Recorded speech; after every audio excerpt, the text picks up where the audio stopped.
안녕하세요.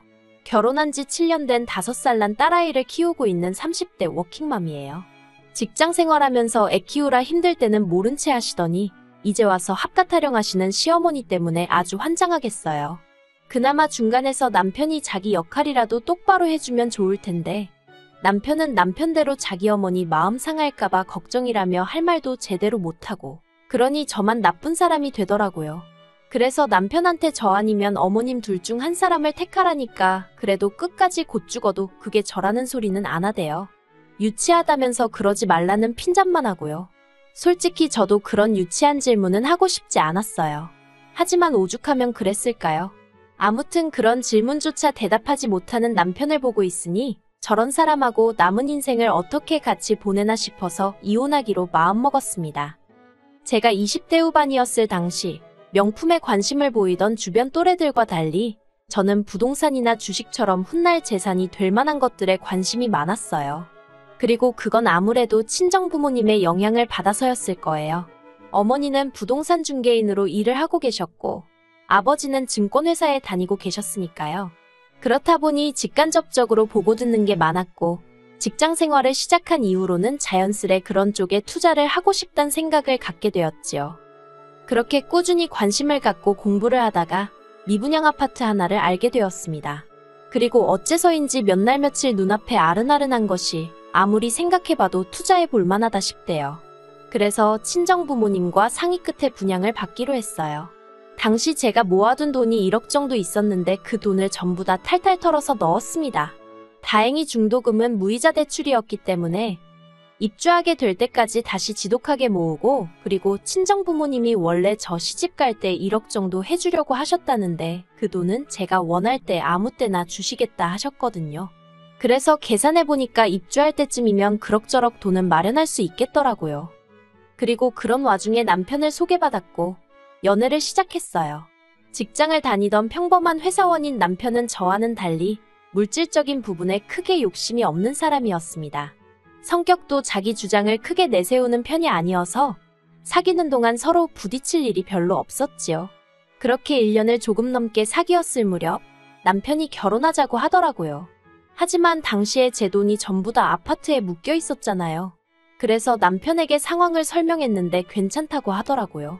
그래서 바로는 결혼하지 못하고 프로포즈를 받고 1년이 더 지나서야 결혼하게 되었습니다.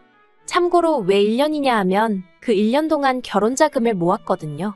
친정부모님께는 이미 1억을 받기로 되어 있었기에 더는 부담을 드리고 싶지 않았어요.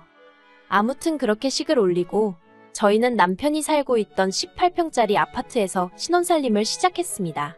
그런데 이 부분에 있어서 제가 솔직히 억울한 게 저는 당연히 남편 소유라고 생각했었거든요. 그런데 나중에 남편이 한다는 말이 자기는 한 번도 자기 거라고 한 적이 없답니다. 제멋대로 오해한 거라고요. 하지만 제가 남편더러 지금 사는 곳이 전세냐고 물었을 때 남편은 아니, 자가야 라고 대답했고 그래서 저는 당연히 남편 명의일 거라고 생각한 거예요. 나중에 어머님도 말씀하시길 남편 줄 거라고 하시긴 했지만요. 하지만 어찌됐건 엄밀히 따지고 보자면 남편은 거의 빈몸으로 장가를 온 거나 마찬가지대요. 꼼꼼하게 따져묻지 않은 제 탓이지요 뭐. 그때를 생각하면 지금도 스스로한테 답답한 마음이에요. 아무튼 리모델링을 하기에는 집 상태가 나쁘지 않았고 그리고 저 혼자 생각이긴 했지만 여기서 살다가 제 아파트에 입주하면 되겠다 싶더라고요. 그래서 도배만 새로 했어요. 그리고 냉장고부터 시작해서 큰 가전제품들과 가구들은 제가 혼수라고 생각하고 다 바꿨네요. 이건 어차피 이사 갈 때 들고 갔으니까 혼수로 해간 게 크게 억울하고 그러진 않았어요. 그런데 어머님은 이후로 걸핏하면 남편이 집을 해왔는데 제가 예단을 안 해왔다고 그걸 흠을 잡으시대요. 혼수 그건 어차피 제가 필요해서 산 거 아니냐며 마치 제가 빈몸으로 시집을 왔다는 식으로 말이에요.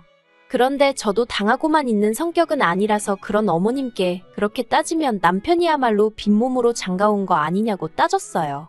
저는 그래도 제 명의의 집이라도 있지. 남편은 자기 앞으로 가진 게 뭐가 있냐고요. 그래서 그때 남편하고 결혼한 지 한 달 조금 넘었을 때였는데 결국 어머님하고 대판 싸웠습니다. 보내 안 보내 소리가 나올 정도로 크게 다퉜네요. 그러다가 아버님이 교통사고로 크게 다치시면서 저와 어머님의 싸움도 유야무야 없던 일처럼 묻어두고 지내게 되었지요. 하지만 없던 일처럼 묻어두고 지냈다는 게 입 밖으로 말을 안 꺼냈다 뿐이지 솔직히 서로 감정이 풀린 건 아니었거든요. 그렇다 보니 어머님은 어머님대로 제가 하는 것마다 못마땅해 하시고 불만을 표현하셨어요. 그리고 저도 그런 어머님을 상대하다 보면 마음이 상했고 기분이 나빠지대요. 그래서 시댁에 일이 있거나 하면 남편만 보내기도 하고 이런저런 핑계를 대면서 저는 빠지고 그랬습니다. 제가 잘했다는 건 아니에요. 하지만 저도 제 나름대로 살 길을 강구했어야 했던 게 어머님하고 한번 감정 소모를 하고 나면 그 스트레스가 얼마나 컸던지 며칠을 끙끙 앓아야 할 지경이었거든요. 아무튼 그렇게 지내다가 저희 부부는 제 아파트로 이사를 하게 되었어요. 그리고 딱히 부족한 것도 없었지만 시댁에서도 금전이든 뭐든 어느 쪽으로든 도움을 주실 생각은 안 하시대요. 솔직히 말해서 기대가 없었기 때문에 서운하고 그런 것도 없었습니다. 어머님이 그 말씀을 하시기 전까지는 말이지요. 저희 이사하기 일주일 전쯤이었어요. 어머님 댁에 갖다 드릴 게 있어서 남편과 들렸는데 어머님이 대뜸 그동안 당신 집에서 월세도 안 내고 공짜로 먹고 자고 하지 않았냐면서 그것만 해도 따지면 한 달에 못해도 200만 원 가치는 될 거라는 거예요. 그러고는 그렇게 따지고 보면 당신이 그만큼 돈으로 지원해 준 거나 다름이 없다면서 어디 가서 시댁에서는 뭘 해줬느니 안 해줬느니 그런 소리 하면 안 된다나요? 어디 가서 그런 소리 할 생각도 없었지만 어머님의 계산법은 도대체 어디서 나온 건지 100번 양보해서 어머님이 아무것도 못 해준 게 민망해서 그러셨는지도 모르겠지만 그런데 남편까지도 어머님 말씀이 일리가 있다고 동조를 하는 꼴을 보고 있자니 이해고 뭐고 하기도 싫고 그나마 남아있던 정도 뚝 떨어지대요. 그래서 그때부터는 정말 최소한의 도리만 하고 살았어요. 그리고 저는 얼마 후 아이를 가졌습니다. 입덧이 심하지 않아 임신해 있는 동안에도 8개월 내리 출퇴근을 할 수 있었어요. 입덧이 심해서 회사를 관두는 사람들도 심심치 않게 봤던지라 걱정이 많았는데 다행이다 싶었지요. 그런데 진짜 문제는 육아였어요. 사내 규정대로라면 육아휴직은 1년까지 쓸 수 있었지만 솔직히 저희 사무실 안에서 그걸 1년 다 쓰는 사람은 없었거든요. 그리고 제가 굳이 그 스타트를 끊고 싶지도 않았고요. 그래서 남편에게 육아휴직 신청을 하라니까 남편 회사는 남편 회사대로 구조조정 중이라서 눈치가 보인다고 하는 거예요. 막말로 육아휴직 냈다가 돌아왔는데 자기 자리가 없어지기라도 하면 어떡하냐고요. 그러면서 자기가 어머님한테 한번 부탁을 드려본다더군요. 하지만 결론부터 말하자면 어머님이 단칼에 거절하시더랍니다. 이제 자식들 다 키워놓고 놀러도 다니고 좀 자유롭게 살려고 하는데 그게 무슨 소리냐면서 못해주신다고 했다는 거예요. 그리고는 저희 어머니를 지칭하시며 거긴 나이도 어리지 않냐면서 거기다 맡겨라고 하셨다대요. 그뿐만이 아니었습니다. 그러면 그냥 남편도 알겠다고 대충 얼버무리고 오면 되지. 어머님 앞에서 저희 친정어머니께 전화를 드렸더라고요. 그리고는 어머님이 시키는 대로 손녀 좀 봐주실 수 없겠냐고 부탁을 드린 거지요. 그래서 저희 어머니가 저희 애를 봐주기 시작하셨어요. 매일같이 하원을 도와주시고 저녁도 차려주시고 그러셨지요. 저녁은 안 해주셔도 된다고 급구 말렸는데 회사에서 종일 시달리고 퇴근했을 딸이 부랴부랴 부엌에서 고생할 거 생각하니까 마음이 안 좋다고 하시면서 어떻게든 한 끼는 차려주고 가시더라고요. 그래서 남편과 상의 끝에 한 달에 100만 원씩 드리기 시작했습니다. 원래는 시터를 써도 200은 준다는 말에 200에 맞춰드리려고 했는데 그러기엔 형편이 빠듯하기도 했고 친정어머니도 부담스러워 싫다며 손사래를 치셨거든요. 그래서 100만 원씩 드리고 남은 100만 원은 제가 모으기 시작했어요. 혹시 큰돈 들어갈 일이 생기거나 근사한 선물을 해드리고 싶을 때 쓰겠다는 생각이었지요. 그리고 한편 친정어머니가 저희 애를 봐준다는 소식은 당연히 어머님 귀에도 들어간 모양이 돼요. 어머님이 웬일로 저한테 전화를 하셔가지고는 너네 엄마가 고생이 많네요 전에 하시더니 대뜸 그래서 애 봐주고 돈도 받아가냐 그러시는 겁니다. 생각지도 못한 질문이었지만 네 그렇다고 했어요.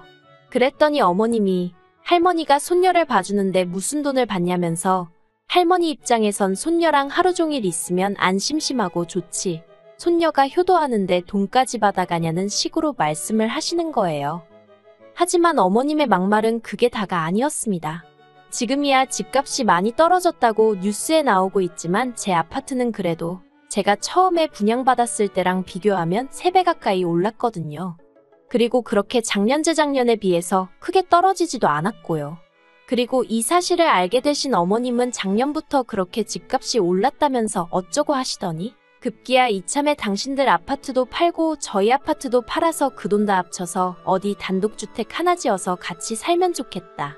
무슨 말도 안 되는 소리를 하시는 거예요. 사실 아버님 건강이 많이 안 좋아지시면서 어머님이 전보다 밖에 자주 못 나가시고 아버님 옆에 붙어 있어야 하는 상황이 잦아졌거든요. 그러니 그런 생각을 하게 되신 것도 같아요. 하지만 아무튼 어머님 아버님 사정이 어떻건 간에 저는 그렇게 같이 살 이유가 없었지요.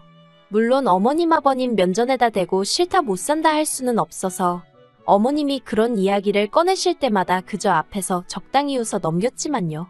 대신 남편더러 나 없는 자리에서 확실히 이야기해 놓으라고 했어요. 그런데 남편도 알았다고는 하면서 정작 그런 대화가 나올 때마다 얼렁뚱땅 넘어가려고만 했지 어머님한테 그런 말씀 마시란 소리는 죽어도 안 하더라고요. 그러다 지난 주말이었어요. 남편이 모처럼 시부모님 모시고 식사라도 하자며 자리를 만들었대요. 내키지는 않았지만 어버이날이 코앞이기도 했으니 겸사겸사 본다 생각하면 되겠네 하고 나갔습니다. 그리고는 이런저런 이야기를 주고받는데 어머님이 갑자기 생각났다는 듯이 얼마 전에 부동산에 다녀오셨다는 이야기를 꺼내셨어요. 친하게 지내는 부동산 여자가 있는데 그 여자가 집 짓고 살기 좋은 동네라며 땅을 몇 곳 소개해주더라는 겁니다.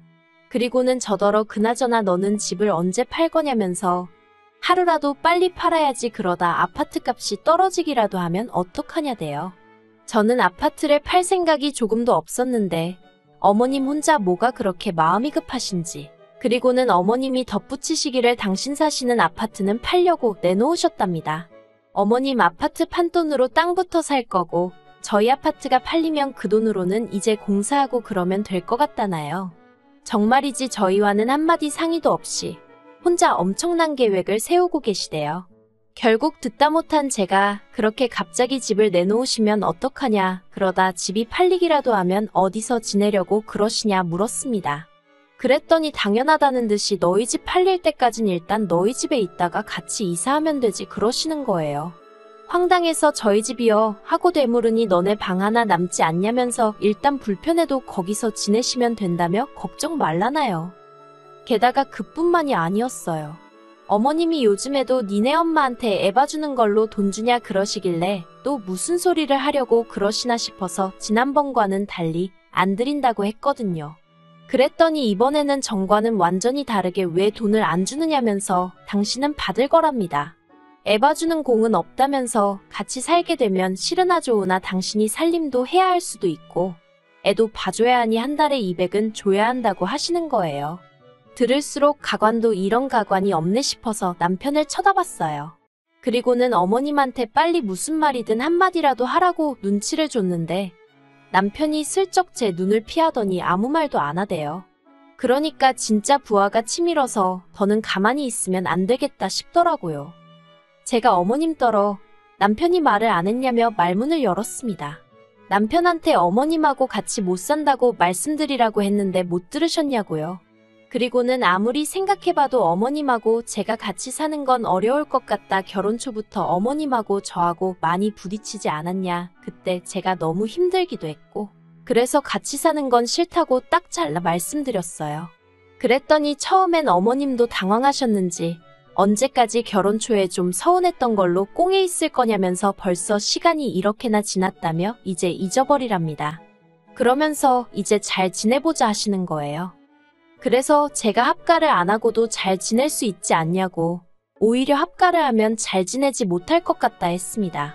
그리고는 저는 지금처럼 친정어머니가 와서 애 봐주시고 제 살림도 도와주시고 하면 마음도 편하고 좋은데 왜 그 좋은 조건을 다 포기하고 어머님이랑 살아야 하냐고 물었어요.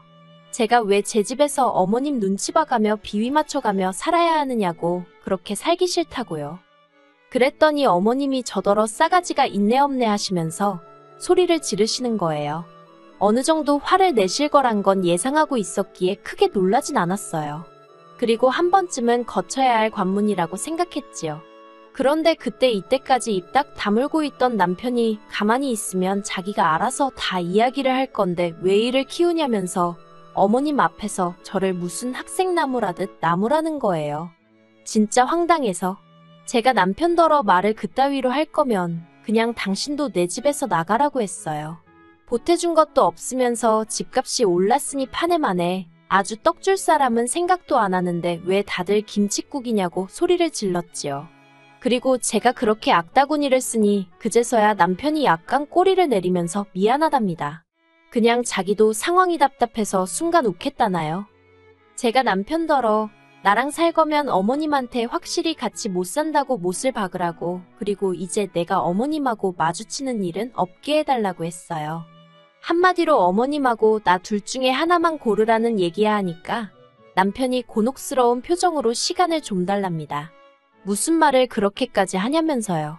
그런데 남편의 그런 태도에 저는 더 실망을 했어요. 어떻게 남편이 돼서는 아내한테 끝까지 믿음을 못 주나 싶은 게 한심하기도 하고, 그동안 남편이랑 산 세월이 다 허송세월 같고 그렇더라고요. 그래서 결국 남편한테 더 주고 말고 할 시간 없다고 깔끔하게 이혼하자 했습니다. 남편더러 협의 이혼할 건지 소송을 할 건지 그 정도는 선택할 수 있지 하고는 2주 줄 테니 결정해서 알려달라고 했어요. 그리고는 딸 데리고 일단 친정으로 왔네요. 그리고 이렇게 사연을 적으면서 과거를 곱씹어보니 생각할수록 이혼만이 답인 것 같습니다. 저랑 이혼하면 남편은 개털이나 마찬가지인데 솔직히 불쌍한 거 없어요.